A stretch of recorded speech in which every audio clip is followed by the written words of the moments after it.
السلام علیکم ورحمۃ اللہ وبرکاتہ۔ عزیزان محترم، اسلامی جگت کے بہت بڑے عالم مولانا سید ابوالعلا مودودی رحمۃ اللہ علیہ کے خطبات نمبر 1 ایمان کی حقیقت کے حصوں کو آپ تک پہنچایا جا رہا ہے۔ آج 8ویں نمبر کی باری ہے۔ سماعت فرمائیے۔ حضرت فرماتے ہیں، میرے پیارے بھائیوں، کہیں یہ نہ سمجھ لینا کہ میں مسلمانوں کو کافر بنانے چلا ہوں۔ اللہ اس سے پناہ میں رکھے۔ نہیں، میرا یہ مقصد ہرگز نہیں ہے۔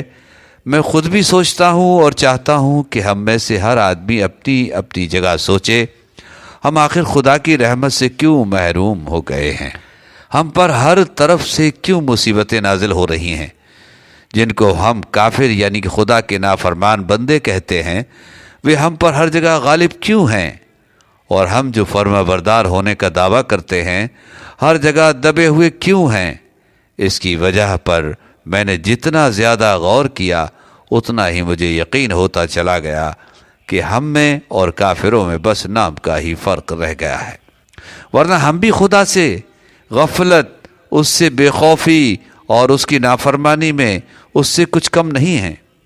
تھوڑا سا فرق ہم میں اور ان میں ضرور ہے، مگر اس کی وجہ سے ہم کسی اچھے بدلے کے حقدار نہیں ہیں، بلکہ سزا کے حقدار ہیں، کیونکہ ہم جانتے ہیں کہ قرآن خدا کی کتاب ہے اور پھر اس کے ساتھ وہ برتاؤ کرتے ہیں جو کافر کرتا ہے۔ ہم جانتے ہیں کہ محمد صلی اللہ علیہ وسلم اللہ کے نبی ہیں اور پھر ان کی پیروی سے اس طرح بھاگتے ہیں جس طرح کافر بھاگتا ہے۔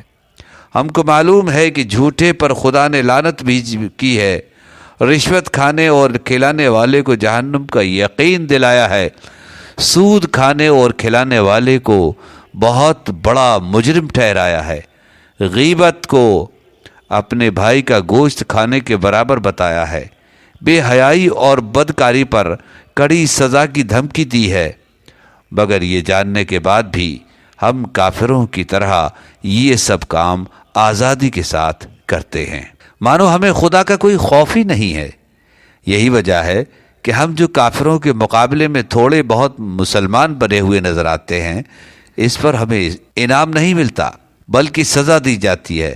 کافروں کا ہم پر حکومت کرنا، ہر جگہ ہمارا نقصان اٹھانا، اسی جرم کی سزا ہے کہ ہمیں اسلام کی نعمت دی گئی تھی اور پھر ہم نے اس کی قدر نہ کی۔ پیارے بھائیوں، حضرت فرماتے ہیں، پیارے بھائیوں، آج کے خطبے میں نے جو کچھ کہا ہے، یہ اس لیے نہیں کہ آپ کو ملامت کروں، میں ملامت کرنے نہیں اٹھا ہوں۔ میرا مقصد یہ ہے کہ جو کچھ کھو گیا ہے اس کو پھر سے حاصل کرنے کی کچھ فکر کی جائے۔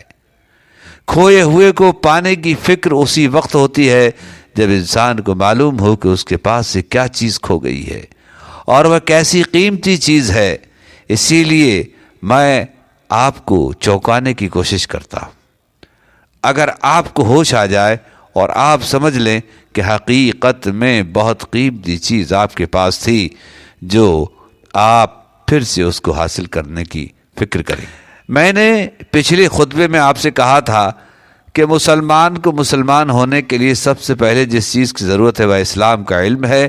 ہر مسلمان کو یہ معلوم ہونا چاہیے کہ قرآن کی تعلیم کیا ہے، حضور پاک صلی اللہ علیہ وسلم کا طریقہ کیا ہے، اسلام کس کو کہتے ہیں اور کفر اور اسلام میں اصلی فرق کن باتوں کی وجہ سے ہے۔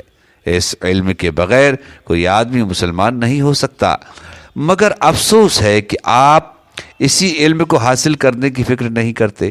اس سے معلوم ہوتا ہے کہ ابھی تک آپ کو احساس نہیں ہوا کہ آپ کتنی بڑی نعمت سے محروم ہیں۔ میرے بھائیوں، ماں اپنے بچے کو دودھ بھی اس وقت تک نہیں دیتی جب تک کہ وہ رو کر کے مانگتا ہے۔ پیاسے کو جب پیاس لگتی ہے تو وہ خود پانی ڈھونڈتا ہے اور خدا اس کے لیے پانی پیدا بھی کر دیتا ہے۔ جب آپ کو خود ہی پیاس نہ ہو اور پانی سے بھرا ہوا کنواں بھی آپ کے پاس آ جائے تو بیکار ہے۔ پہلے آپ کو خود سمجھنا چاہیے کہ دین سے ناواقف رہنے میں آپ کا کتنا بڑا نقصان ہے۔ خدا کی کتاب آپ کے پاس موجود ہے، مگر آپ نہیں جانتے کہ اس میں کیا لکھا ہے۔ اس سے زیادہ نقصان کی بات اور کیا ہو سکتی ہے؟ نماز آپ پڑھتے ہیں مگر آپ کو نہیں معلوم کہ اس نماز میں آپ اپنے خدا سے کیا عرض کرتے ہیں۔ اس سے بڑھ کر اور کیا نقصان ہو سکتا ہے؟ کلمہ جس کے ذریعے سے آپ اسلام میں داخل ہوتے ہیں اس کے معنی تک آپ کو معلوم نہیں، اور آپ نہیں جانتے کہ اس کلمے کو پڑھنے کے ساتھ ہی آپ پر کیا ذمہ داریاں آن پڑتی ہیں۔ ایک مسلمان کے لیے کیا اس سے بھی بڑھ کر کوئی نقصان ہو سکتا ہے؟ کھیتی کے جل جانے کا نقصان آپ کو معلوم ہے، روزگار نہ ملنے کا نقصان آپ کو معلوم ہے، اپنے مال کے برباد ہونے کا نقصان آپ کو معلوم ہے، مگر اسلام سے ناواقف ہونے کا نقصان آپ کو معلوم نہیں ہے۔ جب آپ کو اس نقصان کا احساس ہوگا تو آپ خود آ کر کہیں گے کہ ہمیں اس نقصان سے بچاؤ، اور جب آپ خود کہیں گے تو انشاءاللہ آپ کو اس نقصان سے بچانے کا بھی انتظام ہو جائے گا۔ خطبہ یہیں ختم کرتے ہیں اور اگلی شروعات انشاءاللہ 9 نمبر کی کریں گے، انتظار کیجیے۔